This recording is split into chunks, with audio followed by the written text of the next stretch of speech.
week, 135,000. Minus din yan. So, ang lumabas dyan, na minus lahat, sa first week, 366. Minus lahat yan yung ano. Sa sales, may minus tong mga eto. Bank charge, salary, chips per case. Agents comms, lumabas dyan, 366,543. Ito na lang yung natira sa sales ko.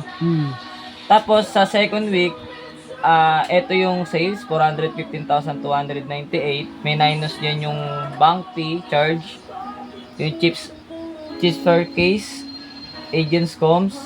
Ito yung lumabas. 356,137 na lang natira. Pinag-plus yan, so ito yung resulta. 722,680. Ngayon, tong 722,680 na yan, di-divide yan sa dalawa, pre. Total OPEX pala to, sorry. Okay. Ito, total OPEX. Ano yun? Operation expenses. Sa lahat ng company may ganyan, operational expenses. Ito siya, pinag-plus to. Bank charge, salary, chips, yung alin dyan? Yung bank charge, pre, ayun yung mga pag nagre-remit yung loader sa mga remittance.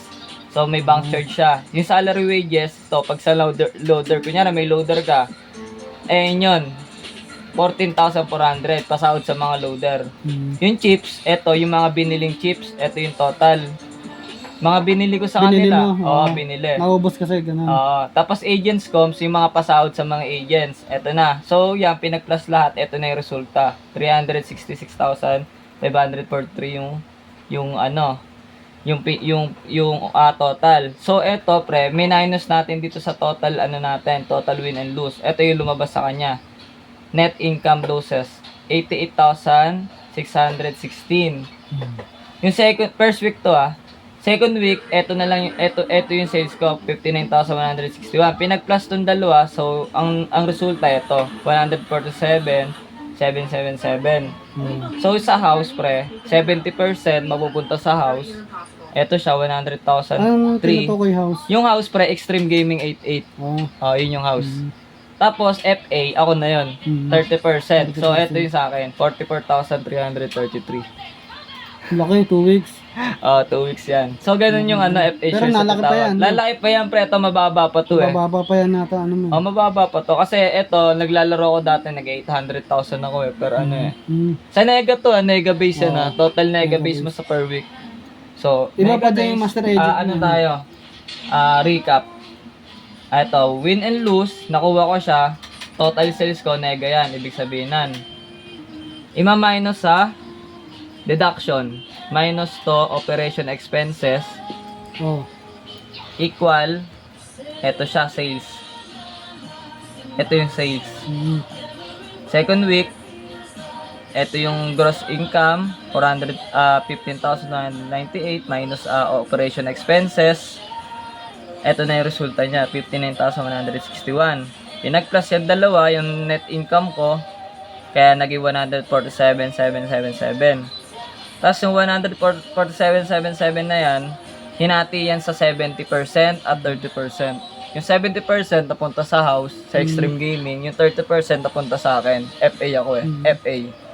Kunyari, ikaw yan. Sa'yo mapupunta yan. Ganun siya. So, ang sakop mo dyan, pre, lahat ng MA at FA agents. MA na makukuha mo dyan. Ganun Hindi ang hawak FA. mo dyan yung account mo na MA. Hawak. Andito yung sa inyo. Lahat, pre. Ito yan, Buksan ko yung account ko, Parang total. Ayan, 455,159. Tingnan natin yung tama. Ayan, 455,159. Tamang. Diba? Second week. First week to. Ayan. 420,417. Tingnan natin yung tama. Eto siya. Tangina, mali pa nga to FA shares ko ngayon. Diba, lahat ng pasahod ko sa inyo, dito rin nagmula. Kumbaga, kayo, sinahuran ko kayo, di ba? Yan, lahat yan. Andyan yung Huawei, di ba? Kita mo dyan. Lahat ng mga pasahod dyan, pre, kakaltas yun dito. Ayan ito yung total na pasahod ko sa inyo, 220,000 yung second week. Kasi first week, ito yung total na pasahod ko sa inyo, 200,000. So, deduct yan doon sa sales. Pag nadeduct na lahat, kung magkano maging resulta, yun yung paghahatian nyo ng Hmm. Extreme Gaming at ng sa atin, ng FA. 30% sa atin dyan. Ayan na, 45,868 pre. Hmm. Ayun yung Mababa pa yan mababa. sa'yo, yun, oh, pre. Ayun na Hindi pa pre, yung kung ikaw malaki kaya mo. kumikita ng ganyan pre. Ano, pre? Diba? Doon ako sa, Japan. FA ka na.